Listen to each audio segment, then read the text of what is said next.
धुंधार साहब, धुंधार साहब, यूं इस तरह तेज चलकर क्या सोच रहे हैं आप? ऐसे तो ये कालीन घिस जाएगा। ऐसा कभी भी नहीं हुआ खातून, याद रखो, ऐसा कभी भी नहीं हुआ। उस्मान के दुश्मन आज तक कभी इतने मजबूत नहीं हुए थे। मतलब अंदर और बाहर दोनों तरफ से दुश्मन है।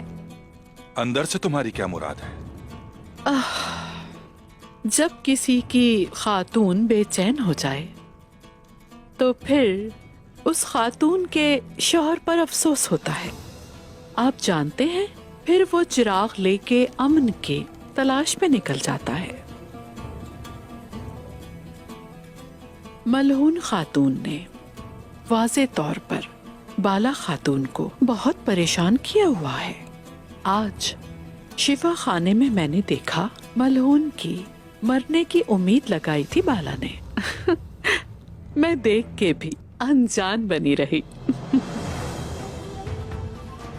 तुम गलती पर तो नहीं हो? तुम बाला खातून की बात कर रही हो? बिल्कुल।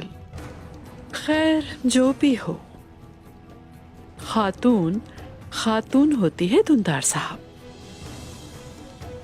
छोड़े, मैं ये मामलात आपसे बेहतर समझती हूँ।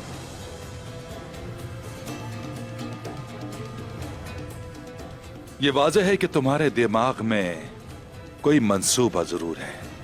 वाकई ऐसा है ना? बहुत अच्छा, बहुत अच्छा।